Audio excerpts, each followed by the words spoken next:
కీర్తనల గ్రంథము 90వ కీర్తన 9వ వచనం నుండి చదువుదాం. నీ ఉగ్రతను భరించుచునే మా దినములన్నీ గడిపి తిని నిట్టురుపులు విడిచినట్టు మా జీవిత కాలము జరుపుకుందుము. మా ఆయుష్కాలము 70 సంవత్సరములు, అధిక బలమున్న ఎడల 80 సంవత్సరములగును. అయినను వాటి వైభవము ఆయాసకరమే, దుఃఖకరమే. అది త్వరగా గతించును, మేము ఎగిరిపోదుము. పరిశుద్ధుడు అయిన మా తండ్రి, కొద్ది సమయము నీ వాక్యములో నుండి మమ్మల్ని నడిపించండి, మమ్మల్ని బలపరచండి. కృపా దీవులతో మమ్మల్ని స్థిరపరచమని. నీ వాక్యం ఎంతో విలువైనది, ఆశీర్వదించబడినది. మమ్మల్ని ఆశీర్వదించడానికి నీ వాక్యాన్ని మాకు ఇచ్చిన దేవుడు కనుక ఆ విలువైన వాక్యాన్ని మాకు ఇచ్చి మమ్మల్ని ఆశీర్వదించి నీ నామానికి మహిమ తెచ్చుకొనమని వాక్యమైన మంచి బోధకుడు, ఆశీర్వాదాలకు దాత, జీవాధిపతి, దేవాది దేవుడైన యేసు నామములో ప్రార్థించి స్తుతించుచున్నాము పరమ తండ్రి, ఆమేన్. ప్రభువు తన పరిశుద్ధమైన వాక్కును బట్టి మనల్ని స్థిరపరిచి ఆయన మహిమ కొరకు సిద్ధపరుస్తునుగాక. ఆమేన్. ప్రియులారా, ఈరోజు మనం చదివినటువంటి ఈ వాక్యంలో ఒకటి గమనించినట్లయితే మనిషి యొక్క జీవితం ఎలాగ ఉన్నది అనేది మోషే, భక్తుడైన మోషే దేవుని ఆత్మచేత నించబడి మోషే పలికినటువంటి ఈ మాటలే ఈ కీర్తన.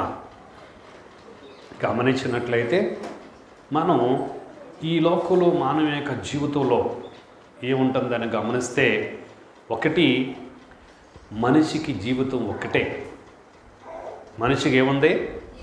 జీవితము ఒక్కటే జీవితం. ఈ ఒక్క జీవితంలో మనం ఎలా ఉన్నామో, మన జీవితం ఎలాగుంది అని మనం ఒకసారి గమనించి చూసినట్లయితే మన స్థితిగతులను ఎలా ఉన్నాయి అనేది ఒక్క మాటలో, ఒక వచనములో మోషే తెలియపరుస్తున్నాడు. ఏమిటి మన పరిస్థితి అంటే దుఃఖకరము, ఆయాసకరము. మానవుని జీవితం ఏముంది? దుఃఖము, ఆయాసము, బాధ, ఇరుకు, ఇబ్బంది, సమస్య, శోధన. ఏదో ఒకటి మనిషిని పట్టి పీడిస్తూ ఉన్నాయి.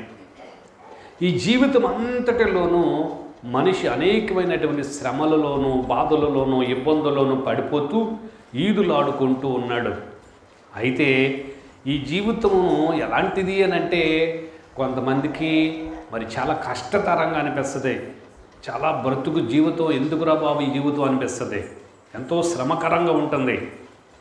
అయితే కొంతమంది కావాలని వాళ్ళ జీవితాన్ని నాశనం చేసుకునేవారు కొందరు ఉంటారు.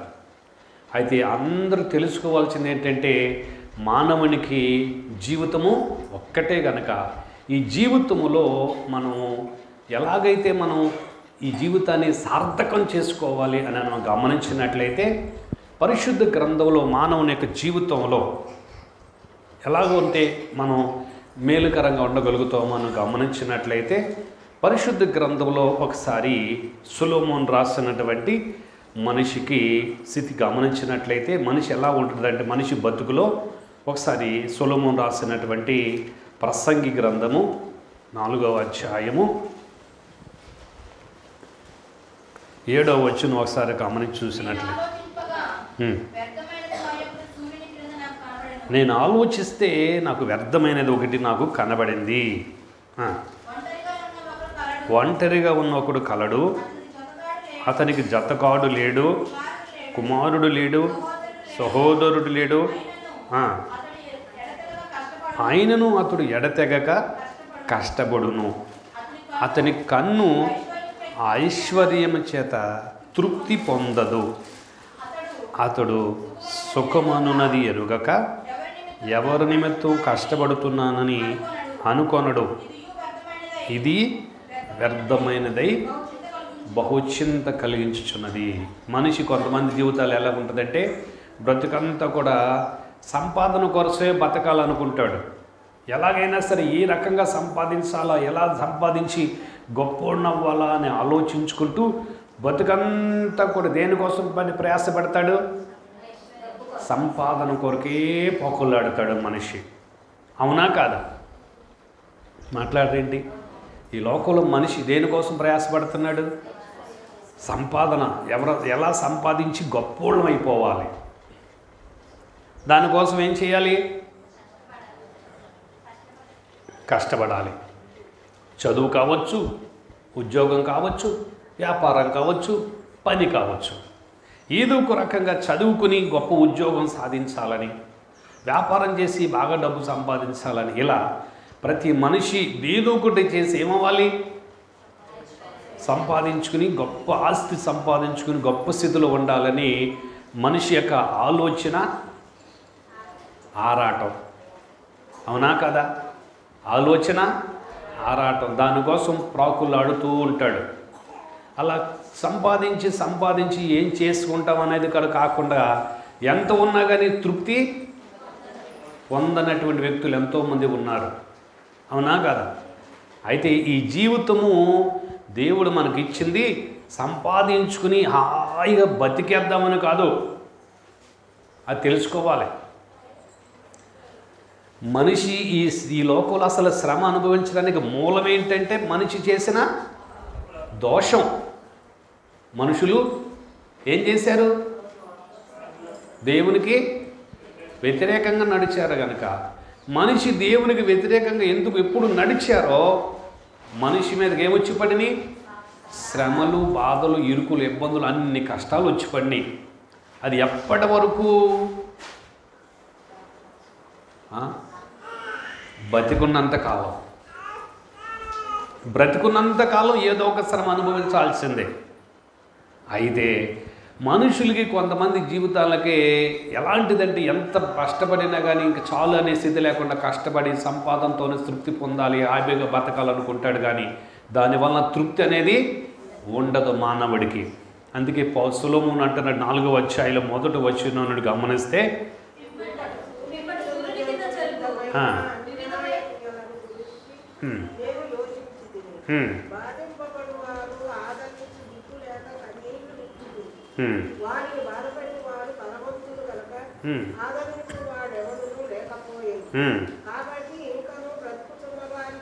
ఇంకా బ్రతికుచున్న వారి కంటే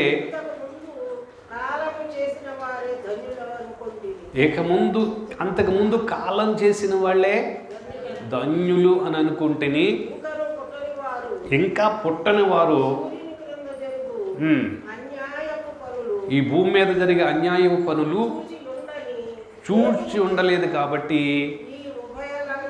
ఈ ఉభయుల కంటే వారే ధన్యులు అనుకుంటుని అంటున్నాడు. ఇక్కడేనండి, భూమి మీద ఇప్పుడు బతికే వాళ్ళ కంటే ఇంతకుముందు చచ్చిపోయిన వాళ్ళే బెటర్ అంటున్నాడు. అవునా? ఏం మాట్లాడరేంటి? అవునంటారా? కాదా? కారణం ఏంటి? ఎందువలన అంటున్నా? పోయిన వాళ్ళే బెటర్ అని ఎందుకు అంటున్నాడు? అనేవాడు మామూలుడు కాదు, మామూలు అతను కాదు. అంటే మనలాంటి వాడు ఎవడంటే ఏదో అన్నాడు అనుకోవచ్చు. ఎలాంటి వాడు అతను? భూమి మీద ఉన్న అందరిలో జ్ఞానవంతుడు అంటున్నాడు. ఆయన పరిశీలన చేసి అంటున్నాడు. ఎందుకు అంటున్నాడంటే ముందున్న వాళ్ళకంటే తర్వాత వాళ్ళు ఏమవుతున్నారు? ఇంకా చెడిపోతున్నారు. ఇంకా చెడిపోయి, ఇంకా పడిపోయి, ఇంకా లేనిపోయినవి అన్నీ తెచ్చిపెట్టుకుంటున్నారు. అవునా కదా? మాట్లాడరేంటి? ఇప్పుడు ఓ మాట ఏంటి చెప్పాలంటే, గతంలో ఒక 50 సంవత్సరాల క్రితం, ఒక 50-60 సంవత్సరాల క్రితము షుగర్ వ్యాధి ఇప్పుడు ఉన్నట్టు ఉందా? బీపీ, షుగరు, ఇప్పుడున్న రోగాలు అప్పుడు ఉన్నాయా? అసలు అది ఎలాంటిది కూడా తెలవకుండా బతికారు అప్పట్లో. అవునా కదా? ఇప్పుడున్నంత మంది డాక్టర్లు ఉన్నారు, అప్పుడు ఉన్నారా? లేరు. మరి ఇప్పుడు ఎంతమంది ఉంటే అన్ని డాక్టర్లు ఏమవుతున్నారు? బిజీగా ఉంటున్నారు. ఎందుకంటే జనాలు పేషెంట్లు అయిపోతున్నారు అనారోగ్యంతో. అవునా కాదా? అవునా? కాబట్టి మనకి అప్పటికిప్పటికీ మనుషులకు ఏమొచ్చేసినాయి? అనారోగ్యాలు, బాధలు, ఇరుకులు, ఇబ్బందులు, సమస్యలు, శోధనలు, పాపంలో పడిపోయే అవకాశాలు ఎక్కువ వచ్చేసినాయి కనుక మనుషులు ఏమవుతున్నారు, మరింతగా చెడిపోతున్నారు, మరింతగా అనేకమైన రోగాల్లో పీడింపబడి రకరకాల శోధనలతో నశించిపోతూ ఉన్నారు. దీనిని బట్టి చూస్తే గతంలో ఉన్న వాళ్ళు ఏం తిన్నా కానీ అరంచుకునేవాళ్ళు. అవునా కదా? కదా? అప్పటికప్పుడు ఎంత తేడా ఉంది. ఇప్పుడు పరిస్థితి ఏంటి? తినకపోతే నీరసం, తింటే ఆయాసం. అవునా కదా? ఎంత తిన్నా కానీ ఒళ్ళు వచ్చేస్తుందని చెప్పేసి తింటే దానికోసం ఏమొచ్చేస్తుంది, ఒళ్ళు వచ్చేస్తుంది. తింటం మానేస్తే నీరసం వచ్చేస్తుంది. ఇప్పుడు తినాలా మానాలా? ఏం చేయాలి? మాట్లాడండి, మాట్లాడరే. ఎంత తినాలి? లిమిట్ అంటే పొట్ట నిండా తినాలా, పొట్ట తగ్గించి తినాలా? నిండా తినొద్దా? పొట్ట నింపుకోకుండా సగాన్ని తింటే పొట్ట ఊరుకుంటుందా? మధ్యలో ఆకలేస్తే నీరసం వస్తుందని మళ్ళీ భయం. కాబట్టి ఇలా మనుషులకి అనేకమైన అనారోగ్యాలతో, బలహీనతలతో, ఆహార పదార్థాలు రకరకాల వెరైటీలతో మనుషులు ఏమవుతున్నారు, ఆహారం చేత కలుషితమైన ఆహారంలోనే కలుషితం వచ్చేస్తుంది. దానిని బట్టి బలహీనులు అనారోగ్యాలు అయిపోయి రకరకాల శోధనలు చేసి మనుషులు అనేకమైన ఇబ్బందులు అనుభవిస్తున్నారు. కాబట్టి మనిషి అనుభవించే ఈ శోధన, ఈ జీవితంలో మనిషి వీటి నుంచి విడిపించబడాలంటే మార్గం ఏమన్నా ఉందా అంటే ఎక్కడ లేదు. అందుకే సొలొమోను అంటున్నాడు, గతంలో ఉన్న వాళ్ళే మంచిదోళ్ళు మనకంటే అంటున్నాడు. ఎందుకు ఆ మాట అన్నాడంటే, చూడండి, గతంలో ఉన్న వాళ్ళు వందల సంవత్సరాలు బతికారు. అవునా కదా? మాట్లాడరేంటి? వందలు బతికారా లేదా? బతికారు. మరి ఇప్పుడుకి వచ్చేపాటికి 70-80 మినిమం ఇచ్చాడు దేవుడు. అవునా కదా? అంటే అప్పటికి ఇప్పటికి ఎంత తేడా వచ్చేసింది? 100 సంవత్సరాలు తేడా వచ్చేసింది. 100 సంవత్సరాలు తేడా వచ్చేసింది. మరి 100 సంవత్సరాలు తేడా వచ్చేసింది కాబట్టి మనుషులు ఏమవలేకపోతున్నారు, అప్పటిలాగా ఆరోగ్యంగా ఉండలేదు.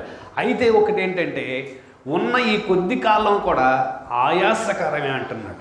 కొన్ని ఎక్కువ కాలం బతికినా కానీ బతుకుని బట్టి ఏమొస్తుంది మనిషికి? ఆయాసకరం అంట. కష్టంతో బతకాల్సి వస్తుంది. ఏమొచ్చింది అంత కష్టం?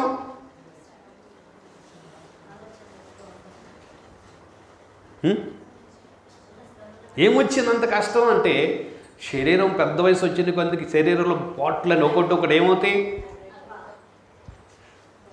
డ్యామేజ్ అయిపోతాయి. ఒక్కొక్కటి డ్యామేజ్ అయిపోతాయి. కళ్ళు కనపడవు, చెవులు వినపడవు. ఇలాంటప్పుడు ఏం చేయలేము. ఏది తిన్నా సరిగా అరగదు. తినాలనిపిస్తుంది, తింటే అరగదు. మరి అలాంటప్పుడు మనిషికి ఏమనిపిస్తుంది? చాలా కష్టతరం అనిపిస్తుంది. అవునా కాదా? మరి ఇలాంటి స్థితిని బట్టి మానవుని జీవితము ఏమవుతుందంటే సంతోషం లేకుండా పోతుంది. మానవుని జీవితానికి ఏమి లేదు. డబ్బు ఉన్నవాడికి సంతోషం లేదు, డబ్బు లేనివాడికి సంతోషం లేదు. అవునా కదా? మాట్లాడరే. ఆస్తి ఉన్నవాడికి, ఆస్తి లేనివాడికి గమనించండి. మీరు ఒక విషయం చెప్తానేనండి. ఆస్తి బాగా ఉన్నవాడు బాటర్ అంటారు మిమ్మల్ని.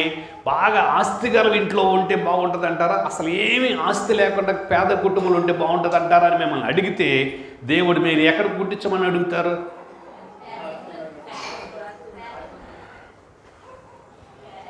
పేద కుటుంబంలో పుట్టించు ప్రభువా అడుగుతారా మీరు? నా చెవులో మైకుంది, పువ్వు పెట్టమాకండి. మైకుంది, నేను బోధిస్తాను కానీ పువ్వు పెట్టుకుని వినను. నేను పువ్వు పెట్టుకునేది ఎందుకో తెలుసా? ఏం చెప్పినా వినాలని. ఎదురు ప్రశ్న వేయటానికి వెళ్ళలేదు. పువ్వు పెట్టుకున్నాడు ఏం చేయకూడదు? ఏం చెప్పినా వినాలి. అందుకే నేనేం చెవిలో పువ్వు పెట్టుకోలేదులే, వినిపిస్తా నాకు ఆ సోది కహానీలు అంటారు అన్నమాట. అవునా కదా? కాబట్టి ఎందుకంటే ఆస్తి లేని వాళ్ళకి ఆస్తి ఉన్న వాళ్ళకి తేడా ఏంటి? ఆస్తి అంటే సౌకర్యాలు ఉంటాయి. మీరు సౌకర్యాలు లేని స్థితిలో మీరుండి సౌకర్యాలు ఉన్న వాళ్ళ స్థితిలో ఉన్న చూసినప్పుడు మాకు ఏది కావాలని ఆశపడతారు? అన్ని సౌకర్యాలతో కూడిన జీవితం కావాలని కోరుకుంటాడా లేదా మనిషి? మరి పేద కుటుంబంలో పుట్టాలని ఎవడు అనుకుంటాడు? అనుకోరు. కానీ దేవుడే తీసుకెళ్ళి అక్కడ పడేస్తాడు, ఇక్కడ వళ్ళెను అని. అవునా కదా? అయితే గమనించండి, పేద కుటుంబంలో ఉన్న వాళ్ళకి సంపన్న కుటుంబంలో ఉన్న వాళ్ళకి తేడా ఏంటంటే కొంతకాలం వచ్చేపాటికి వీళ్ళ పద్ధతులకి వాళ్ళ పద్ధతులకి తేడా వచ్చేస్తాయి. సంపన్న స్థితిలో ఉన్న వాళ్ళ పరిస్థితి ఏంటంటే వాళ్ళ స్థితి ఏమన్నా తెలుసా? గంజి తాగి బతకాలి. ఏం తాగాలి? పుల్కాలు, గంజి, జావ. మనం గంజి అంటే మళ్ళీ బాధపడతారు వాళ్ళు. జావ తాగి గంజి తాగి బతకాలి. ఎందుకంటే అనారోగ్యాలు రాకుండా ఆరోగ్యం కాపాడుకోవాలని. ఏది పడేది తినటానికి కుదరదు. అదే పేద కుటుంబంలో పుట్టారనుకోండి, ఒకరోజు ఏమీ లేకపోతే పచ్చడి వేసుకుని, పచ్చ కూడా లేకపోతే కారం వేసుకుని దాంట్లో నూనె సాల్ట్ వేసుకుని తింటే ఏం మాట్లాడరు, ఏముంటుంది, ఏం ఉండదు. బాగోదా? ఇదివరకు నేను అట్లా అనుకుని మా ఇంట్లో ఎప్పుడు కూరలు ఉంటాయి, చక్కగా కారం వేసుకుని నూనె వేసుకున్నట్టు వాళ్ళకి లేని మాకు ఎందుకు వచ్చింది కూర ఇప్పుడు అనుకుని వాళ్ళని చూసుకుని నేనేం చేసుకున్నాను, మాకు ఇంట్లో కారం వేసి పెట్టమంటే పెట్టరు, లేని చక్కగా కారం వేసి తింటున్నారు. మాకు చిన్నప్పుడు అన్నంలో అందరు పిల్లలందరూ ఒకసారి తెచ్చి తింటుంటే అసలు వాళ్ళు భలే తింటున్నారు కారం వేసుకుని. వాళ్ళు తింటానే లేక చింతపండు చారేసి తినేద్దంటే మా ఇంట్లో చింతపండు చారే కాయరు. ఎప్పుడు కూర అంటారు, అది అంటారు, ఇది అంటారు అనుకుని ఉన్నవాడికేమో అవి తినాలనిపిస్తుంది, లేనివాడికేమో మంచి మంచి కూరలు. వాళ్ళు గంజి తింటారు, మా అన్నం తింటే భలే కూడా. మాకు ఎప్పుడు పెరుగు మజ్జిగ, ఎప్పుడు పెరుగు మజ్జిగ అనుకున్నాను నేను. నచ్చేది కాదు నాకు. కారణం ఏంటంటే చిన్నప్పుడు మన పక్కన వాళ్ళు అందరూ గంజేసి తింటే మనం మజ్జిగ వేసి తింటే మనం కూడా గంజేసి తినాలని అనిపిస్తుంది. కారణం ఏంటంటే వాళ్ళు తింటున్నారు కానీ మనం అది తినాలి, అదే బాగుంటుంది అనిపిస్తుంది. అంటే గమనించండి, గుర్తుపెట్టుకోండి, ఏమీ లేకుండా పచ్చడ మజ్జిగ గంజి వేసుకు తినేవాడు ఆరోగ్యంగా ఉంటాడు. అన్ని రకాలు తిన్నవాడు ఏమవుతున్నాడు? అనారోగ్యం పాలవుతున్నాడు. సంపూర్ణమైన ఆరోగ్యాన్ని పొందుకునేవాడు, అన్ని సౌకర్యాలు ఉన్నవాడు ఏం చేయలేడు? రోజు వాళ్ళు ఏదైనా తినవచ్చు అనుకుంటే తినగలరా? తినలేరు. వాళ్ళ ఇంట్లో ఏదైనా ఫంక్షన్ జరిగినా కానీ అందరికి మంచి భోజనం పెడతారు, కానీ వాళ్ళు మాత్రం తినడానికి నోరు ఉండదు. ఉండిద్దా? ఉండదు. ఒకళ్ళు గబక్కని తిన్నారంటే పరుగులు ఎత్తాలి హాస్పిటల్కి. అలాంటి బలహీనతలు, అనారోగ్యాలు. మరి గుర్తుపెట్టుకోండి, కూరుకున్నది తినలేని సౌకర్యం ఉన్నట్టు అలాగే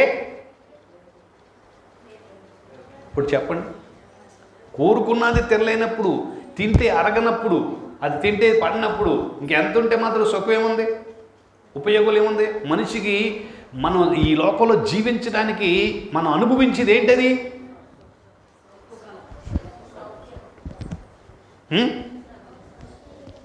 మాట్లాడేంటి? తిన్న తిండే అనుభవించేది, అంతకన్నా ఏమి ఉండదు మనకి.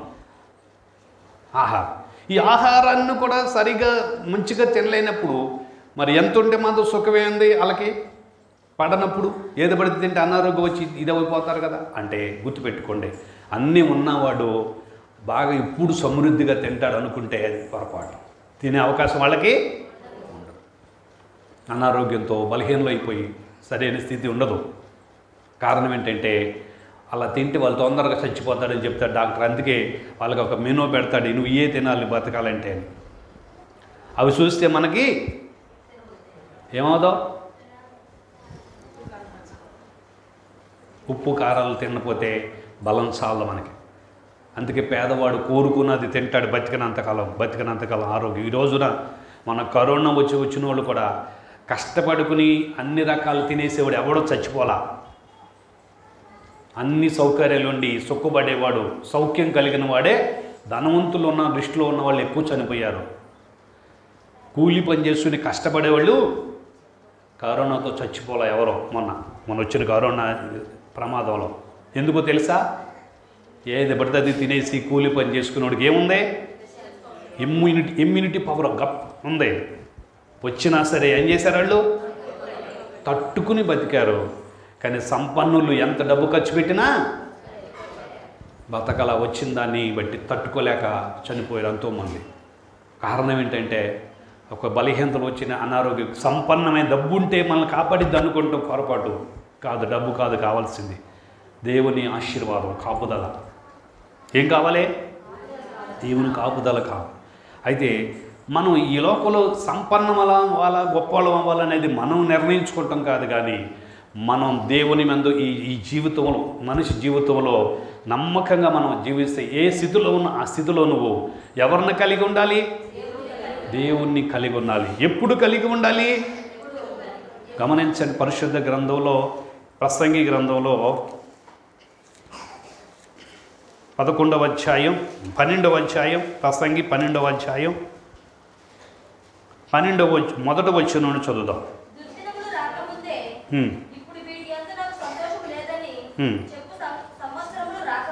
దుర్దినాలు రాకముందే, దీని యందు నాకు సంతోషం లేదని, ఆ దినములు రాకముందే,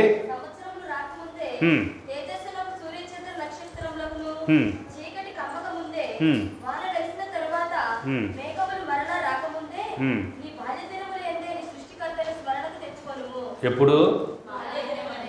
చిన్నతనంలోనే, బాల్యంలోనే ఎవరిని తరించుకోవాలి? సృష్టికర్తని స్మరించుకుంటూ ఆయన ఏం చేయాలంట? అనుసరించాలి. ఎవరిని అనుసరించాలి? సృష్టికర్తను స్మరించుకుంటూ ఆయనను అనుసరించి బతకాలి.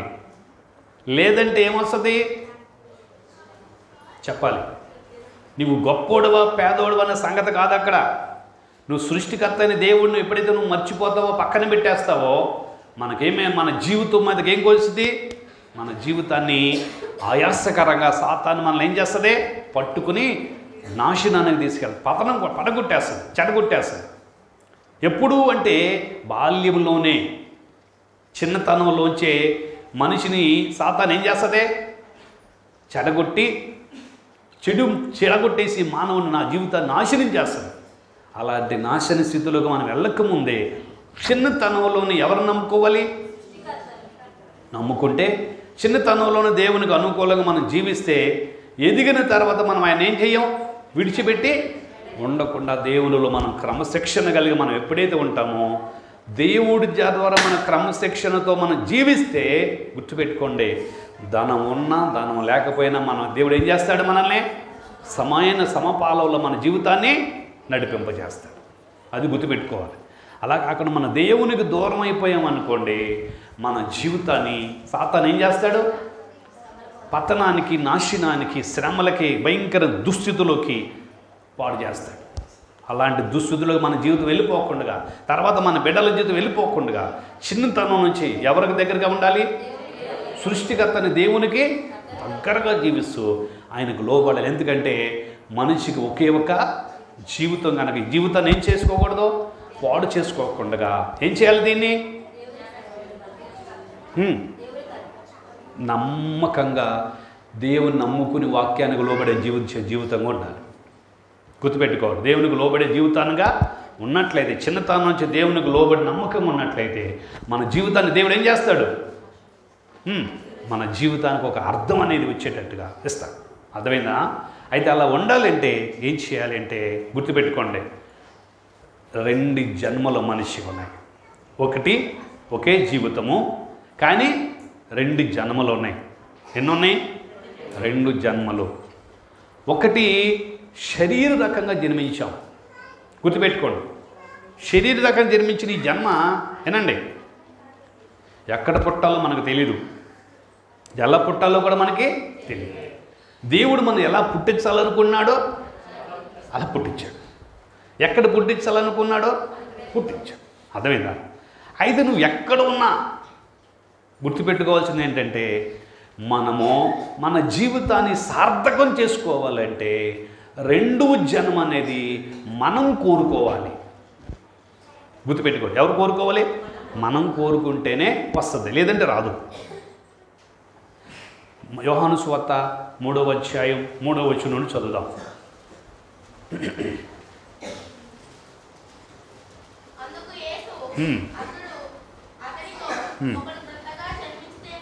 ఒకడు క్రొత్తగా జన్మించితేనే కానీ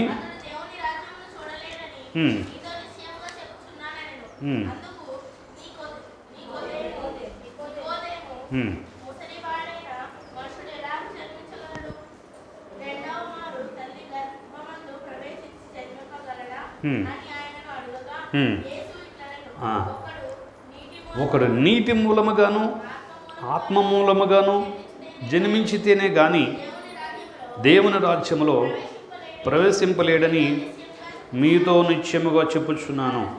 శరీర మూలముగా జన్మించినది శరీరమును, ఆత్మ మూలముగా జన్మించినది ఆత్మయునై ఉన్నది. మీరు క్రొత్తగా జన్మింపవలని నేను మీతో చెప్పినందుకు ఆశ్చర్యపడవద్దు. కొత్తగా జన్మించాలి అని అంటున్నాడు యేసయ్య. ఏమిటి కొత్తగా జన్మించటం అని అంటే ఆయన చెప్పిన వివరణ ఏంటంటే, ఏనండి, ఒకటి నీటి మూలముగాను, రెండు ఆత్మ మూలముగా. నీటి మూలముగా జన్మించటం అంటే ఏంటి?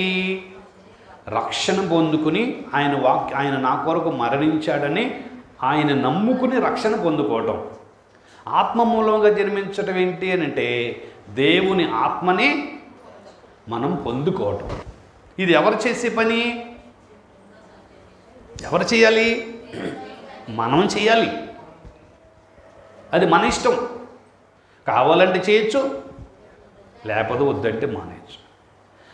ఒకటో మనకు మొదటి జన్మ దేవుడు ఇచ్చాడు కదా, ఆయన మనకి ఇష్టం లేకపోయినా ఇష్టం ఉన్నా ఎక్కడ ఎలా పుట్టించాలి పుట్టించేసాడు. శరీర గుణంగా జన్మించాం. కానీ ఇప్పుడు ఎలా జన్మించాలి? ఆత్మ మూలముగా జన్మించాలి. ఎలా జన్మించాలి అంటే పరలోక రాజ్యంలో జన్మించిన వరసలోకి వెళ్ళాలి. ఎక్కడ జన్మించినట్లు అమ్మ? పరలోక రాజ్యంలో జన్మించినట్లుగా ఉండాలి. అలా ఉండాలంటే దేవుని ఆత్మను మనం పొందుకుంటే మనం ఏం చేసినట్టు? ఆయన రాజ్యంలోకి వెళ్తాం. గుర్తుపెట్టుకోండి, శరీరం మూలముగా జన్మించింది శరీరం ఏమవుతుంది? కొంతకాలానికి లయమైపోతుంది. కానీ మనలో ఆత్మ ఏమవుతో? ఏమీ నశించిపోదు. కనుక ఈ ఆత్మ ఏమవ్వాలి? దేవుని దగ్గరికి వెళ్ళాలి. అక్కడికి వెళ్ళాలంటే ఏం చేయాలి? ఇది ఆత్మ మూలముగా జన్మిస్తేనే మనకు అక్కడికి వెళ్ళే అవకాశాన్ని ఇస్తాడు.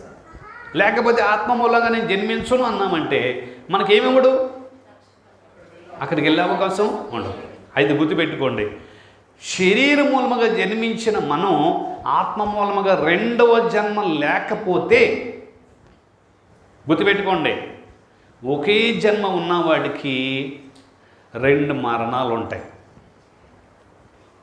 2 సార్లు జన్మించిన వాడికి ఒక్కటే మరణం ఉంటుంది. మీకు 1 కావాలా 2 కావాలా? మాట్లాడవండి. రాకడొస్తే 1 కూడా లేకుండా వెళ్ళిపోతాం. మనం ఉన్న కాలంలో రాకడొస్తే ఒక మరణం కూడా లేకుండానే వెళ్ళిపోతాం.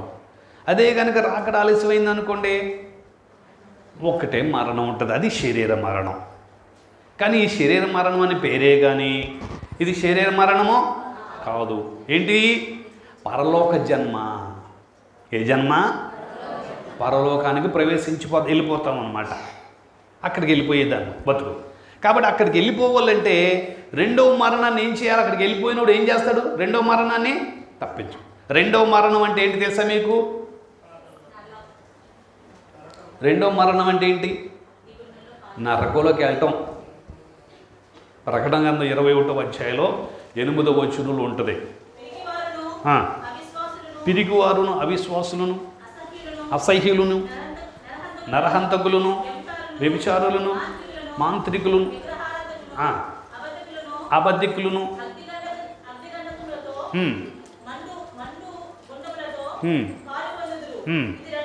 అది రెండవ మరణము. అగ్నిగుండంలోకి వెళ్ళటమే. అది ఎప్పుడు జరుగుతుంది? తీర్పు తర్వాత జరుగుతుంది. ఎవరు వెళ్తారు? రెండవ జన్మ లేని వాళ్ళు అందరూ వెళ్తారు. రెండవ జన్మ ఉన్నవాళ్ళు అంటే దేవుని ఆత్మనే కలిగి లేనివారు. దేవుని ఆత్మ లేకపోతే మనుషులు ఏమవుతారు? మాట్లాడరే. దేవుని ఆత్మ లేని వాళ్ళు ఏమవుతారు తెలుసా?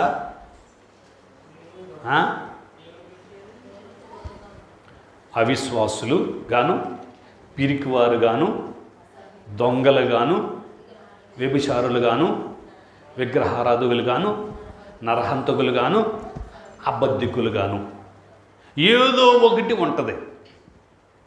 అవునా కాదా? నాలో ఏమీ లేదు అని చేయెత్తుకలిగినోడు ఉన్నాడు ఎవరు?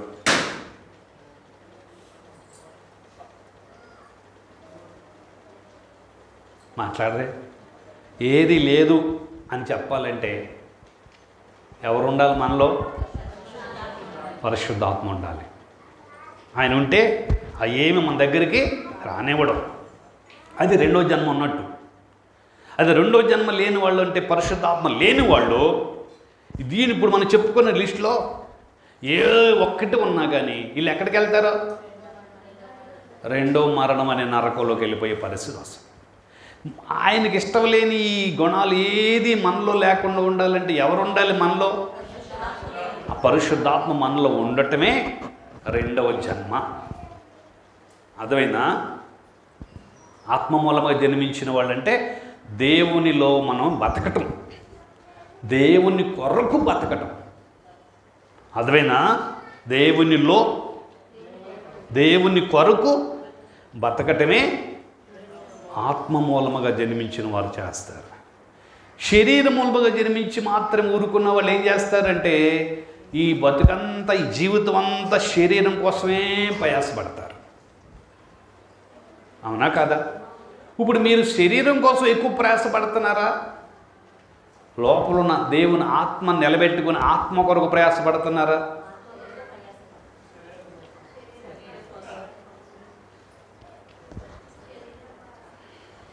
పొద్దున్న లేచి కానీ సాయంత్రం వరకు ఆత్మ కొరకు ప్రయాసపడుతున్నాం కదా మనం. తినపోతే ఆత్మ ఉండలేదని, నిద్రపోకపోతే ఆత్మ ఉండలేదని. ఏం మాట్లాడరేంటి? నిద్రపోతే ఆత్మ ఉండిద్దా? ఉండలేదు. తినపోతే ఉండిద్దా? ఉండలేదు. అందుకే ఏం చేస్తున్నాం? తినటం కోసం, నిద్రపోవటం కోసం, హాయిగా బతకడం కోసం ఏం చేస్తున్నాం? తెల్లారు లేచిన కాంచి మళ్ళీ తెల్లారి వరకు రోజల్లా దేనికోసం? శరీర సౌఖ్యం కోసమే బతుకుతున్నాం కదా. మరి ఆత్మ కోసం మరి నువ్వు ఏమన్నా చేస్తున్నావా? ఏం చేస్తున్నావు? ప్రార్థన చేస్తలేదా? ఎవరి కోసం చేస్తున్నా? ఎవరి కోసం చేస్తున్నా? నా ఆత్మ బలపడాలి, నేను పరలోకానికి వెళ్ళాలి, అందుకొరకే నన్ను సిద్ధపరచాలి అని చేస్తున్నావా? లేదే. ఒకరు చేసిన ఒక మాటలో వదిలిపెట్టారు, ఒక మాటలో అయిపోద్ది. అనే కాదు. నీ ఇష్టం వచ్చినట్టుగా నన్ను ఎలా వాడుకుంటావో వాడుకో, తనువు నాది ఇదిగో గైకొనిమి అని అనగలిగే స్థితి ఎవరైతే ఉండగలుగుతారో వారిలో దేవుని ఆత్మ ఉన్నట్టు లెక్క. దేవుని ఆత్మ ఉన్నవాళ్ళు, ప్రభువా నువ్వు నన్ను ఏం చెప్తే నేను అది చేస్తా, నీ కొరకు నమ్మకంగా ఉండటానికి నీ కొరకు నన్ను ఏం చేయమంటావు అని అడుగుతారు. ప్రార్థనలో కూర్చుంటే మన కొరకు చేసుకోం ప్రార్థన. పరిశుద్ధాత్మ మనలో ఉంటే ఆయన ఏ అంశం మనకు గుర్తు చేస్తే అదే వస్తుంది. అవునా కదా? ఎప్పుడు దేవునాత్మ ఎప్పుడు ఉంటుందా?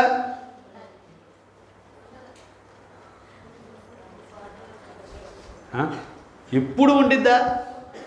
ఉండదు. అప్పుడప్పుడు. మరి మిగతా అప్పుడంతా చెప్పు. కాబట్టి మనం దేనికోసం ప్రయాసపడుతున్నాం? అంటే గుర్తుపెట్టుకో. అందుకే ఆత్మీయ జన్మ అంతస్తులో మనం స్థిరపరచుకోవాలి. అలా స్థిరపడాలంటే మనం తెలుసుకోవాల్సింది ఏంటంటే ఈ శరీర జీవితము నిష్ప్రయోజనము. అందుకే యేసుప్రభువు శరీరం నిష్ప్రయోజనము. ఈ శరీరం ఎలాంటిది?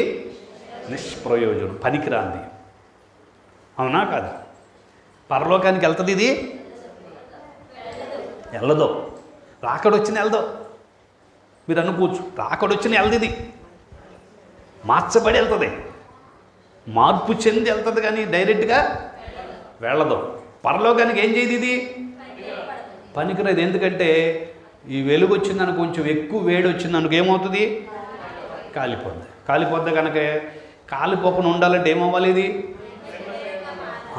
మహిమను నింపబడితే, మహిమ శరీరంగా మారితే అప్పుడు ఏం చేయదు? కాలకుండా ఉంటుంది. అందుకే మార్పు పొందాలంటే మనం ఏం చేయాలంటే ఇక్కడ ఉండగానే, ఈ శరీరంతో ఉండగానే దేవుని ఆత్మీయ అంతస్తులో జన్మించిన వరసలో మనం ఉండి పరలోక సభ్యులుగా మనం ఆయన కోసం, ఆయన ఆత్మ పొందుకుని ఏమవ్వాలి? సిద్ధపడి ఉండాలి. నీ ఆత్మ కోసం నేను ఎదురు చూస్తున్నాను కనుక నన్ను నీ ఆత్మతో నింపి నాకు మరొక నూతన జన్మని, పరిశుద్ధాత్మ జన్మ నాకు ఇచ్చి నన్నేం చేయి? నీ కొరకు ఎదురు చూసి ఎత్తబడటానికి కావాల్సిన సహాయం నాకు దయచేయి అని ఎదురు చూసి అంతస్తు ఎవరికి ఉంటుంది? 2 సార్లు జన్మించినోడికి ఉంటుంది. ఒక్కసారి జన్మించినోడికి ఎప్పుడు లోకం మీదే ఉంటుంది, రెండో జన్మ లేనివాడికి. కాబట్టి రెండో జన్మ ఉన్నవాడికి ఎప్పుడు దేని మీద ఉంటుంది? దేవుని మీదే ఉంటుంది. పరలోకం సంగతి తర్వాత.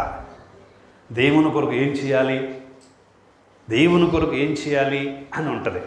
అవునా కదా? కాబట్టి అలా ఉండాలంటే మనలో దేవుని ఆత్మ ఉంటే తప్ప మనకి ఉండదు. అర్థమైనా? సరే, మూడోది గమనించినట్లయితే మనిషి యొక్క ఈ లోక జీవితం మనం గమనించినట్లయితే 3 కాలాలు. ఎన్ని? ఒకటే జన్మ జీవితం, 2 జన్మలు. కాలాలు ఎన్ని? 3 కాలాలు ఉన్నాయి. ఏమిటి ఈ 3 కాలాలు తెలుసా మీకు?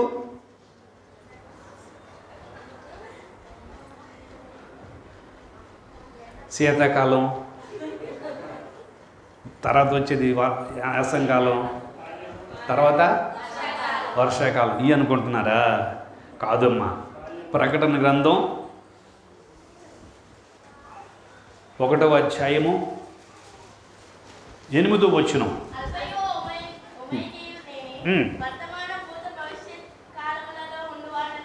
చాలు.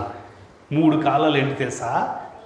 భూతకాలము, వర్తమాన కాలము, భవిష్యత్ కాలము. 3 కాలాలు. ఏనండి ఇక్కడ ఈ 3 కాలాల్లో గమనించండి. 3 కాలాల్లో ఉన్నవాడు నేనే అంటున్నాడు యేసయ్య. అంటే 3 కాలాలు ఎప్పుడు? ముందు కాలము, జరుగుతున్న కాలము, జరగబోయే కాలం. జరగబోయే కాలం ఏం జరుగుద్దో మనకి తెలియదు. తెలుసా? తెలియదు. జరిగిపోయిన కాలంలో ఏం జరిగిందో మనకి కొన్ని తెలుసు, కొన్ని చరిత్రలో ఉన్నాయి కనుక కొన్ని తెలుసు. అవునా కదా? కానీ ఆయన అంటాడు అప్పుడు ఏం జరిగిందో నాకు తెలుసు, ఇప్పుడేం జరుగుతుందో నాకు, జరగబోయేది. అన్ని కాలాల్లో ఉన్నవాడు ఎవడంట? యేసయ్య. ఎవరో? యేసయ్య ఏమంటున్నాడు? అన్ని కాలాల్లో ఉన్నవాడను అంటున్నాడు. అవునా కాదా? అయితే మానవునికి కూడా 3 కాలాలే. మనకు కూడా 3. మనకేంటి తెలుసా మీకు? మీరు ఎప్పుడైనా విన్నారో లేదో నేను చెప్తాను. మానవుని బతికంతా 3 నెలల ముచ్చట అంటారు. ఏంటి అంటే? ఏమో వాళ్ళు అన్నారు, మనం అన్నాం. వాళ్ళు అన్నారు బాల్యం యవ్వన వృద్ధాప్యం అంట. అంతేనంట. అంటే 3 కాలాలు అంటే, ఒకటి నువ్వు బ్రతికున్న కాలం. 2 నువ్వు చచ్చిపోయిన కూర్చే కాలం. 3వది ఆ తర్వాత ఉన్న కాలం. ఎలాగానంటే ఏనండి, మనిషి 3 నెలల ముచ్చటంటే శుక్రవారము, శనివారము, ఆదివారం. మిగతా రోజులన్నీ వేస్ట్. ఏంటి 3 రోజులంటే?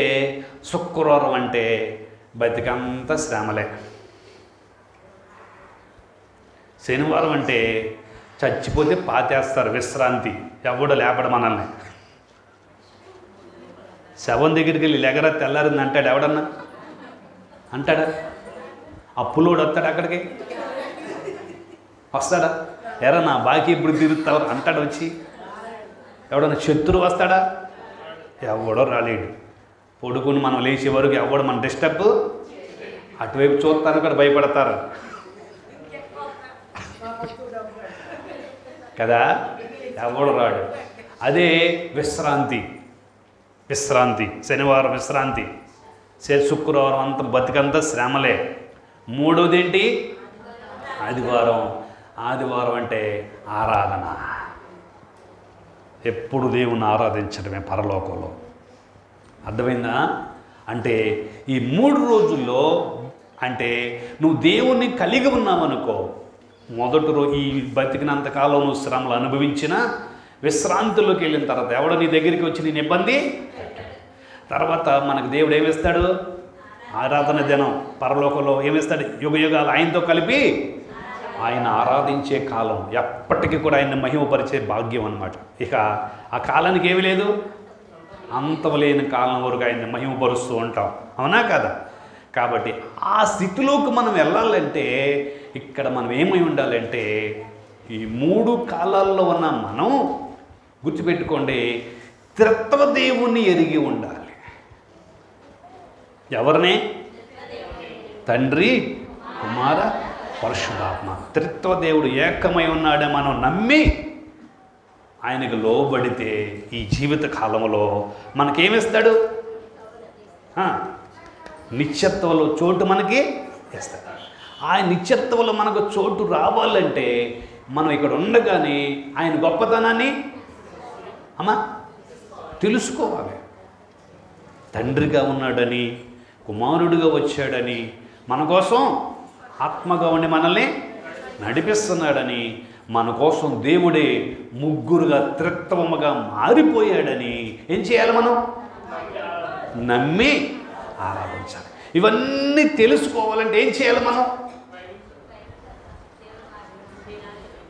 చెప్పాలి. ఏం చెప్పుకున్నాం? ఏం చేయాలంటే 4 సువార్తలు చదవాలి. ఏం చేయాలి? అవన్నీ మనకి ఈ 4 సువార్తల్లోనూ దొరుకుతాయి. ఇంకా పాత నిబంధన అంతా చదివిన దొరుకుతాయా? దొరకవు. కాబట్టి పాత నిబంధనలో దొరకంది కొత్త నిబంధనలో దొరికింది ఏంటి చెప్పండి? చెప్పాలి.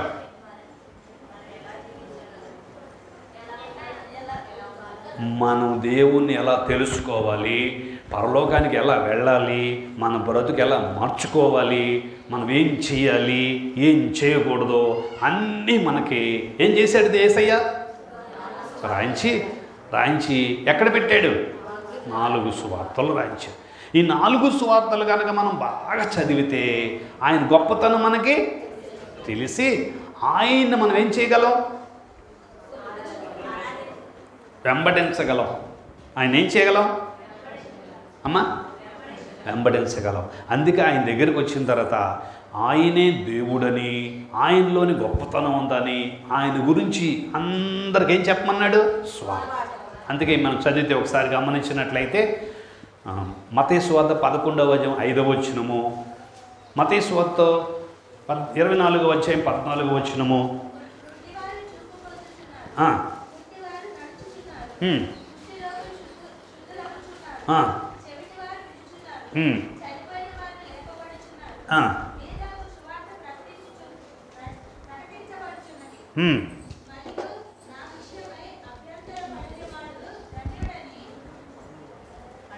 నా విషయం అభ్యంతర పడనివాడు, పడినవాడు కాదమ్మా, ధన్యుడు.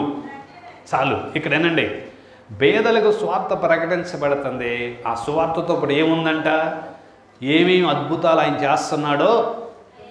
ఏం చేస్తున్నాడు? ఈ లోకంలో మనుషులు ఏమి లోపాలు కలిగి ఉన్నారో వాటన్నిటినీ విడిపిస్తున్నాడు. విడిపిస్తున్నాడా లేదా? విడిపించి ఆయన సువార్తని ప్రకటిస్తున్నాడు. ప్రకటించి నన్ను మీరు పూర్తిగా తెలుసుకోవాలి అని అందరికి చెప్పి, నన్ను గురించి మీరు అభ్యంతర పడకుంటే మీరు ధన్యులు. అభ్యంతర పడతామంటే సందేహించకూడదు. అర్థమైందా? 24వ అధ్యాయం. అనేకులైన అబద్ధ ప్రవక్తలు వచ్చి 24:14 ఈ రాజ్య సువార్త సకల జనులకు సాక్షార్థమై లోకమంతటా ప్రకటింపబడుతుంది. అప్పటి వరకు అంతము రాదు. స్పష్టం చేశాడు ఆయన. ఈ లోకం అంతమైపోద్ది అని ఎవరన్నా భయపెడతంటే టీవీలో భయపడమాకండి. ఎందుకో తెలుసా? అంతం రావాలంటే ఏమవ్వాలి? లోకమంతటికి ఏమవ్వాలి? సువార్త ప్రకటించబడాలి. అప్పుడు ఏమొస్తుంది? అంతం. అప్పటి వరకు అంతం అనేది సువార్త ప్రకటించిన తర్వాత అందరూ ఏమవ్వాలి? మారాలి. మారటం కోసం ఏమేస్తున్నాడు ఆయన? గడువిస్తున్నాడు, అవకాశం ఇస్తున్నాడు. ఇచ్చి మారాలంటే ఊరికి ఎవరు మారరు కదా. మారతారా? మాట్లాడరే? మారరు. అందుకే ఆయన ఏం చేస్తున్నాడు? మేలు చేస్తున్నాడు. అవునా కదా? మేలు చేస్తున్నాడా లేదా? యేసయ్య దగ్గరికి వచ్చిన వాళ్ళకి ఏ బాధ ఉన్నా, బలహీనత ఉన్న వాటి నుంచి విడిపిస్తున్నాడా లేదా? విడిపించి ఆయన గొప్పతనాన్ని తెలియపరుస్తున్నాడు. ఆయన గొప్పతనాన్ని తెలియపరుస్తున్నప్పుడు ఆయనలోని గొప్పతనం తెలుసుకున్న మనం ఏం చేయాలి? ఆయనే గొప్పవాడని, దేవుడని, అన్ని కాలాల్లో ఉన్నవాడని ఆయన ఏం చేయాలి? నమ్మి ఆయన అనుసరించాలి. అవునా కదా? అయితే అలా అనుసరిస్తే అప్పుడు ఏం చేస్తారో తెలుసా? ఎవరైతే ఆయన నమ్ముకుంటారో, ఆయన నమ్మిన వాళ్ళందరికీ ఆయన ఏం చేస్తారో తెలుసా? నమ్మిన ఆయన దగ్గరకు వచ్చిన వాళ్ళందరికీ, నమ్మిన వారికి ఏమిస్తారో తెలుసా?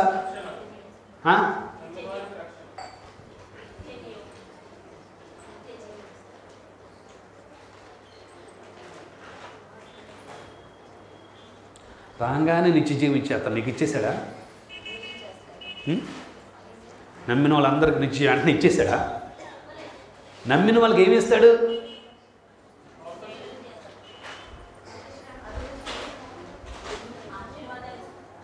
ఆశీర్వాదాలు. ఇంకా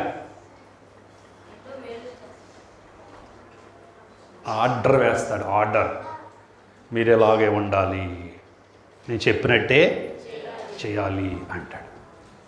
ఏంటది?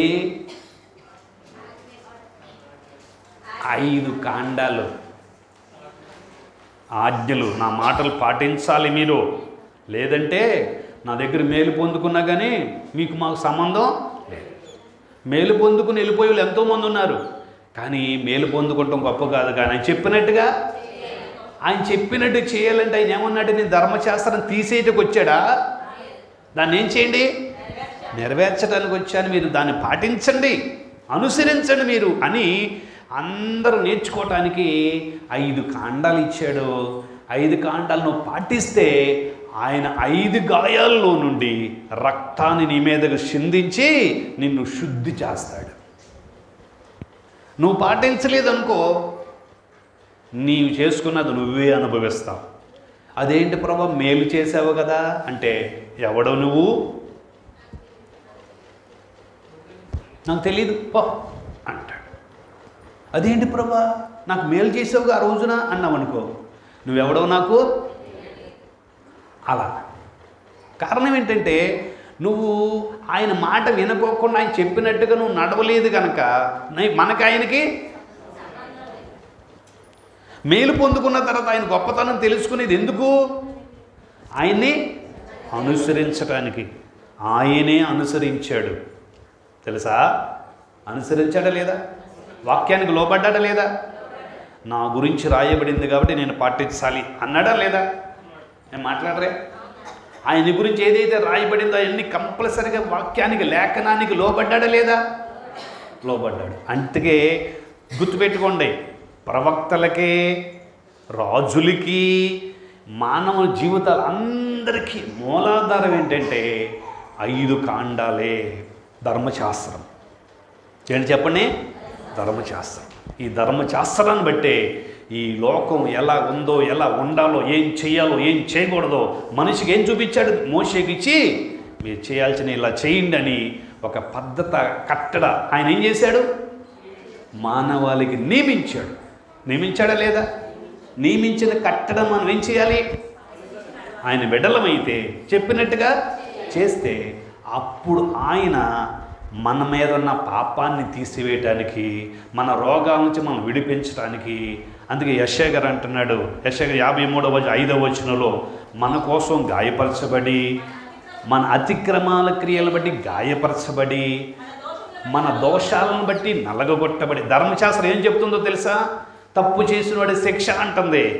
ఆయన ఏం చేస్తున్నాడంటే వాళ్ళ తప్పును బట్టి నేను అనుభవిస్తున్నాను, నా గాయములలో నుండి వాళ్ళను శుద్ధి చేసి వాళ్ళను నేను విడిపిస్తానని ఏం చేశాడు యేసయ్య? మన కొరకు గాయపరచబడి పంచగాయముల ద్వారా మనందరిని ఏం చేస్తున్నాడు? ఆయన పక్కగా చేర్చుకుంటున్నాడు. ఎక్కడికి చేర్చుకుంటున్నాడు? వీళ్ళందరూ ఆయన గాయముల ద్వారా కడగబడిన వాళ్ళందరూ ఆయన పిల్లలు. ఎవరి పిల్లలు? యేసయ్య పిల్లలు. వీళ్ళందరూ నా పిల్లలు, నా దగ్గరికి రండి అంటున్నాడు. అన్నాడం లేదా? అప్పుడు వాళ్ళందరూ ఆయన యేసయ్య లేదా? శిష్యుల దగ్గరికి వెళ్ళి పిల్లలారా అన్నాడం లేదా? ఎప్పుడు అన్నాడు? దైవత్వంలోకి వెళ్ళినాక. అర్థమైందా? దైవత్వంలోకి ప్రవేశించినాక ఏమన్నాడల్ని? పిల్లలారా మీ దగ్గర ఏమైనా తింటానికి ఉందా అని అడిగాడు. అవునా కదా? కాబట్టి ఆయన నమ్మిన వారందరూ, ఆయన రక్తంతో శుద్ధి చేయబడిన వాళ్ళందరూ ఎవరి పిల్లలు? ఆయన పిల్లలుగా మార్చబడి, పరిశుద్ధులుగా మార్చబడి ఆయన పక్కకి వెళ్తే ఏం తప్పించుకుంటారు? శిక్ష తప్పించుకుంటారు. ఏం తప్పించుకుంటారు? శిక్ష తప్పించుకుంటారు. ఆ శిక్ష తప్పించుకోవాలంటే మనం ఏం చేయాలి? ఆయన అనుసరించి ఆయన మార్గంలో నడవాలి. అవునా కదా? అందుకే ఆయన మార్గంలో నడవాలన్న బిడ్డలందరికీ ఆయన వీళ్ళు నా పిల్లలు అంటానికి ఆయనకి మనకి ఏముంది?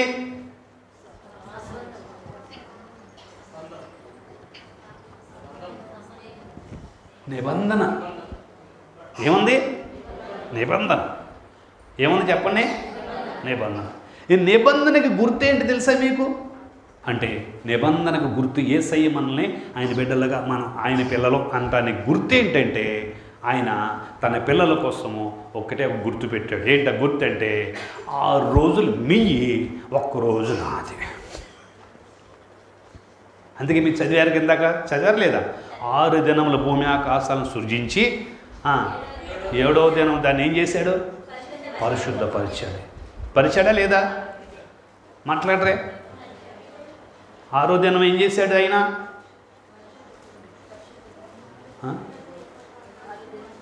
ఆదికాండం 1:31, 2:1-2.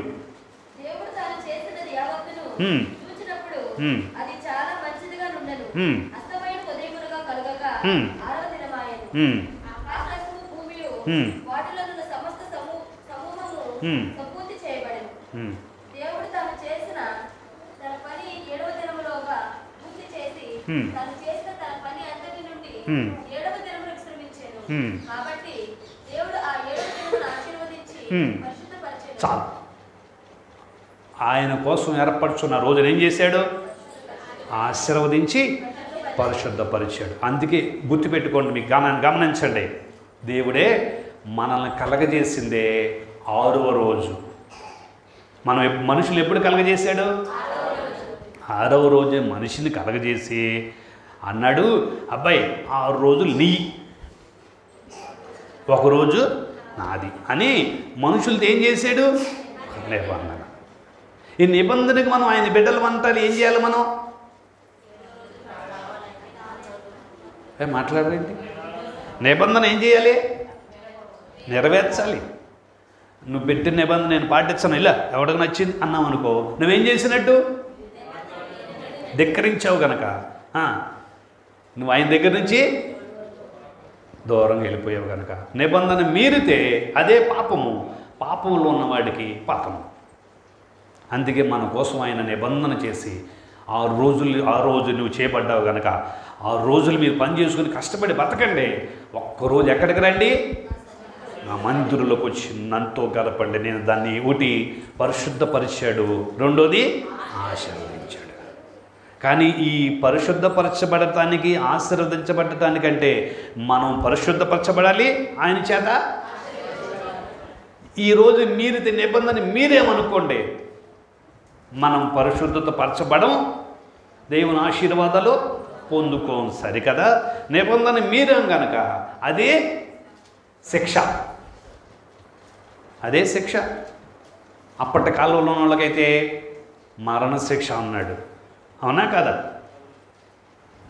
ఇశ్రాయేల్ కాలంలో ఏం చేశాడు? కొట్టి చంపేయండి అన్నాడు. మరి ఇప్పుడు కాలంలో ఆయన చంపక్కల, మనమే చస్తున్నాం. ఆయన చంపక్కల, మనమే చస్తున్నాం. ఎట్లాగా? శ్రమలతో కాదు, మనలో ఉన్న దేవుని ఆత్మనే చంపేసుకుని భ్రష్టత్వంలోకి వెళ్ళిపోతాం. ఏంటి వెళ్ళేది? నాకు తెలుసులే, రావాలంట. ఇవాళ 1000 రూపాయలు వస్తాయి, నువ్వు ఇస్తావా? మీ పాస్టర్ గారు ఇస్తాడా? వెళ్ళు 1000 రూపాయలు కళ్ళకు కనపడితేనే నాకు 200-500 అవుతాడు అనుకుంటే ఈ వారం అంతా నీకేముంటుంది? నేను చెప్పకూడదు, మళ్ళీ అయ్యగారు అనేసుడు అంటారు. ఎందుకు వచ్చిన కూడా మీరే అనుభవిస్తారు. నిబంధన మీరితే శిక్ష. దేవునికి దూరం అయిపోతే మనం ఏదీ సాధించలేం. దేవుని కొరకు, ప్రభు కోసం ఎలాంటిదైనా, ప్రభు ఈరోజు నీది కనుక పరిశుద్ధపరిచావు, ఆశీర్వదించావు కనుక మనుషుడు కష్టం వలన ఆశీర్వదించబడలేడు, అవునా కాదా? మరి ఏం కావాలి? దేవుని ఆశీర్వాదం కావాలి, అవునా కాదా? దేవుని ఆశీర్వాదం కావాలంటే ఎక్కడికి రావాలి? ఆయన మన కొరకు నిబంధన సిద్ధపరిచాడు. ఈరోజు ఆయనతో మనం గడపాలి. ఆయన దగ్గరకు వచ్చి ఆయన కొరకు, ఆయన మాటలు విని ఆయనతో ఆయన ఆరాధించుకుంటూ, ఇది ఆయనది కనుక ఆయన కొరకు మనం ఉన్నట్లయితే అప్పుడు మనం ఏం చేస్తాడు? ఆయన ఆశీర్వదిస్తాడు, అవునా కాదా? ఆరాధన ఉన్న వారికి ఆశీర్వాదం, ఆరాధన రాని వారికి ఏమంటాయి? అపరాధం. అపరాధం ఏం చేస్తుంది? వాళ్ళని అణిచిపారేస్తుంది, అభివృద్ధిలోకి రానివ్వదు. అందుగురించే ఆయన మన కొరకు చేసిన ఈ నిబంధనని ఏం చేయకూడదు? మీరేమంటే మనం ఏం పోగొట్టుకున్నట్టు? ఆశీర్వాదం పోగొట్టుకుని ఏం తెచ్చుకున్నట్టు? శాపాల మూట కట్టుకున్నట్టే. మీకేం కావాలో తీసుకోండి. ఆశీర్వాదం కావాలా, శాపం కావాలి, మీ ఇష్టం అన్నాడు. అందుకే నిబంధన మీరినోడికి శాపం, నిబంధనలు పాటించినోడికి ఆశీర్వాదం. అర్థమైందా మీకు? అయితే అలా నిబంధన పాటించి ఆయన వాక్యానికి లోబడి, ప్రభువా నీ మాట నేను వింటాను, నువ్వు చెప్పినట్టే చేస్తాను, నువ్వే కరెక్ట్, నీ మాట నేను వింటానంటే ఆయన వాక్యానికి లోబడితే వాళ్ళందరినీ యేసయ్యే చెప్పడానికి అయితే టైం లేదు కానీ ఒక మాటలో చెప్పి ముగిస్తాను. ఆయన 7 సంఘాలలో ఒక సంఘంలో ఏర్పాటు చేస్తాడు. ఎన్ని సంఘాలు? భూమి మీద ఉన్నటువంటి విశ్వాసులందరినీ ఆయన 7 సంఘాలుగా పోల్చాడు. ఆ 7 సంఘాలు ఏంటి తెలుసా మీకు? ప్రకటన గ్రంథంలో 1వ అధ్యాయంలో మీరు చూసినట్లయితే 11వ వచనంలో ఎఫెసీ, స్ముర్ణ, పెర్గము, తుయతైరా, సార్దీస్, ఫిలదెల్ఫియా, లవోదికియా. చూసారా ఎన్ని సంఘాలు? 7 సంఘాల్లో ఎఫెసీ, స్ముర్ణ, పెర్గమే, తుయతైరా, సార్దీస్, ఫిలదెల్ఫియా, లవోదికియా. 7 సంఘాలలో ఏదో ఒక సంఘంలో మనం ఉన్నాం అనుకోండి, ఎక్కడికి వెళ్తాం? పరలోకి వెళ్తాం. 7 సంఘాలు ఎందుకు పోల్చారు తెలుసా? ఒక్కొక్క సంఘానికి ఒక్కొక్క అంతస్తు. దేవదాసయ్య గారు అన్నారు, పరలోకంలో 7 అంతస్తులు ఉన్నాయి అన్నారు. ఎన్ని అంతస్తులు అమ్మా? ఏంటి అంతస్తులు? ఏంటి అంతస్తులు? అన్నీ అన్న తర్వాత ఏమన్నారంట వీళ్ళంటూ? 7 అంతస్తులు చెప్పారు ఇప్పుడు మీరు. 7 సంఘాల్లో ఏదో ఒక సంఘ కెపాసిటీ ఉన్నవాడు. ఈ లవోదికియా సంఘం గ్రూపులో ఉన్న వాళ్ళకి అంతస్తు ఏంటంటే 100 అంతలుగా పెళ్లి కుమార్తె అంతస్తు.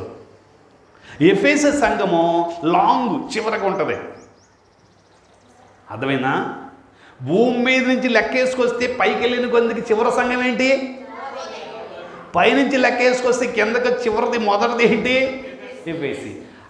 అయితే మొదటి సంఘంలో ఉన్న వాళ్ళు ఎవరంటే కీడు మాని మేలు చేసిన ఎడల చివరి తరగతి దొరుకునేమో. అయితే మీరు అనొచ్చు, ఏ సంఘంలో ఉన్నా కానీ ఏనండి, అంటే ఎఫెసు సంఘంలో అందరూ చివరు ఉంటారు, లవోదికియా సంఘంలో అందరూ పైన ఉంటారు అనుకోమాకండి. అన్ని సంఘాల్లో ఉన్న వాళ్ళు ఏ అంతస్తులు ఉంటారో వాళ్ళు చేసుకున్న క్రియని బట్టి ఉంటుంది. అర్థమైందా? నువ్వు ఏ అంతస్తులో ఉన్నావు అనేది ఇప్పుడు ఉన్నావు. నువ్వు ఎఫెసు అంతస్తులు ఉన్నావు అనుకో, రేపటికి నువ్వు స్ఫురణ అంతస్తులకు వెళ్ళొచ్చు, తర్వాత పెర్గేమి, తర్వాత సార్దీస్, తర్వాత తుయితైరా, తర్వాత ఫిలదెల్ఫియా, తర్వాత లవోదికియా. అంటే నీ చేసుకున్న భక్తి పెరుగుతుందనుకో, నీ అంతస్తు పెరుగు. ఆ భక్తి దిగజారిందనుకో, అంతస్తు దిగజారింది. అసలు కీడు చేసేవనుకో, మేలు మానేసి, అంతస్తులు లేవు, ఏమీ లేవు, అగ్నిగుండమే. అమ్మా అంతస్తులు లేవు, ఎక్కడికి వెళ్తా? గొడవ లేని పని. ఏది కావాలి మనకి? ఈ గొడవ లేని పనే కావాలి మనకి. అవునా కాదు? ఇవన్నీ ఎవడు చేస్తాడు? పాస్టర్ గారు చెప్తాడు, అది లిస్ట్ ఇస్తాడు, ఎవడు చేస్తాడు? ఇవన్నీ శుభ్రంగా గొడవ లేకుండా ఏమీ చెయ్యం మేము అసలు చెయ్యం అని దులిపేసుకు వెళ్ళారనుకో, ఎక్కడికి వెళ్తారా? ఏమి చేయకపోతే అక్కడికి వెళ్తారు. ఏం చేయక్కర్లా, ఏది చెప్తే దానికి వ్యతిరేకంగా చేయటమే. ఎడ్డమంటే అన్నవాళ్ళు ఎక్కడికి వెళ్తారు? మీరు చెప్పిన మేము చెయ్యాలంటే మేము చెయ్యం అన్నవాళ్ళు ఎక్కడికి వెళ్తారా? నరకానికి పోతారు. అందుకే కీడు మానేయాలి, మేలు చేయాలి. ఈ 2 చేసిన వాళ్ళు ఎక్కడికి వెళ్తారు? అడుగు సంఘంలో ఉంటారు, అడుగు అంతస్తులో ఉంటారు. అక్కడికే మేలు చేస్తున్నాను, కీడు మానేసాను అంటే సరిపోదు.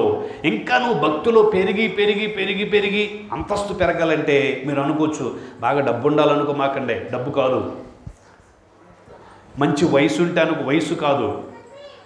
నువ్వు ఏ వయసులో ఉన్నా కానీ ఆయన కోసం నమ్మకంగా నువ్వు జీవిస్తే నీ అంతస్తు ఏమవుద్ది? అర్థమైందా? పిల్లలు స్కూల్లో ఉంటారు, స్కూల్లో ఉన్న పిల్లలు మాస్టర్ ఒకే లెసన్ ఇస్తాడు. పరీక్షలు పెట్టినప్పుడు ఒకడు తప్పుతాడు, ఒకడే మంచి ర్యాంక్ వస్తాడు. అవునా కదా? కారణం ఏంటి? వాళ్ళు వినలేదు, చదవలేదు. వీళ్ళు విని కష్టపడి చదివారు. అలాగే మీరు విని పాటించారనుకో అంతస్తులో పెరుగుతారు. మీరు చెప్పిన ఎవడంటాడు? మేము చెప్పినట్టు చెయ్యం అన్నారు అనుకో, మీరు ఎక్కడికి వెళ్తారు? అంతస్తులను దాటిపోయి నరకంలోకి వెళ్ళాల్సి వస్తుంది. అర్థమైందా? అందుకే 7 సంఘాలను పోల్చి చెప్పి ఆయన 7 అంతస్తులు చూపించాడు. 7 అంతస్తులు, ఏదో ఒక అంతస్తులు ఉన్నాం అనుకోండి బెటర్. కానీ నాకు ఏ అంతస్తు వద్దంటే ఏం చేయొచ్చు? ఏది చేయకుండా మానేస్తే ఎక్కడికి వెళ్తా? అలాంటి స్థితులకు మనం వెళ్ళకోకుండా ఆయన మన కొరకు సిద్ధపరిచిన ఈ జీవితంలోనే సాధించాలి. అవన్నీ కూడా 7 అంతస్తులు ఏదైనా సాధించాలని తర్వాత చూద్దామంటే కుదరదు. అక్కడ ఈ జీవితంలోనే బతికున్నప్పుడే సాధించాలి. ఏదైనా చచ్చినకేది మాట్లాడరే, చచ్చినకేదైనా సాధిస్తాడా? ఏది సాధించలేదు. అందుకే బతికున్నప్పుడే, ఈ జీవితం ఉన్నప్పుడే దేవునిలో నమ్మకంగా నిలబడితే, వాక్యానికి లోబడితే, చెప్పింది చేస్తే ప్రభుకి ఏమవుతాం చెప్పాలి, దగ్గరయ్యి ఆయన ఇచ్చే అంతస్తులో ఉంటామన్నమా, ఉంటాం. అలాగే ఆయన ఇచ్చే అంతస్తులు మనం ఉండాలంటే ఆయన చెప్పింది చెప్పినట్టుగా చేయాలి. ఎవరు చేస్తే వాళ్ళకి ఏమిస్తాడు ఆయన? బహుమానం ఇస్తాడు, అంతస్తు ఇస్తాడు. కాబట్టి ఎన్ని చెప్పుకున్నాం ఈ రోజున? 7 చెప్పుకున్నాం. 1 జీవితము, 2 జన్మలు, 3 కాలాలు, 4 సువార్తలు, 5 కాండాలు, 5 గాయాల ద్వారా మనల్ని శుద్ధి చేయటం, 6 నిబంధన. 6 ఏంటి చెప్పండి? నిబంధన. 6 రోజులు మనం చేసుకుని 7వ రోజు ఆయనతో గడపటం నిబంధన మనకు చేశాడు. 7వది ఏంటంటే అంతస్తులు. ఏడేంటి? అంతస్తులు. ఈ 7 అంతస్తులు మనం 7 అంతస్తులో ఏదో ఒక అంతస్తు, ఏదో ఒక సంఘంలో మనం ఉండి ఆయన ఇచ్చే అంతస్తుని పరలోకంలో 100 అంతస్తుని పొందుకునే ధన్యత ప్రభు మనకి దయచేయునుగాక. ఆమేన్. పరిశుద్ధుడైన మా తండ్రి, సర్వశక్తిమంతుడు, జీవాధిపతి అయిన దేవ వందనములు. నీ సన్నిధులు ఈ రోజు వినిపించిన ఈ వాక్యాన్ని బట్టి నీకు స్తోత్రము నాయన. ఈ వాక్యాన్ని బిడ్డల హృదయాలు భద్రపరిచి నీ ఆశీర్వాదంతో బలపరిచి తోడుకొనమని, కీడును తొలగించి క్షేమము కాపుదల భద్రత అనుగ్రహింపచేసి విత్తబడని మాటల్ని బిడ్డల హృదయాలు భద్రపరిచి నీ దీవులతో వందలు చేసి నీ మహిమ కొరకు సిద్ధపరిచి నీ మహిమ రాకడ సిద్ధపరిచి తోడుకొనమని, సర్వాశీర్వాదాలకు దాతైన తోడుగొంటని వెడవనని మాట ఇచ్చిన జీవాధిపతి దేవాది దేవుడైన యేసు నామములో ప్రార్థించి స్తుతించుచున్నాము పరమ తండ్రి. ఆమేన్. అందరికీ మరణాత.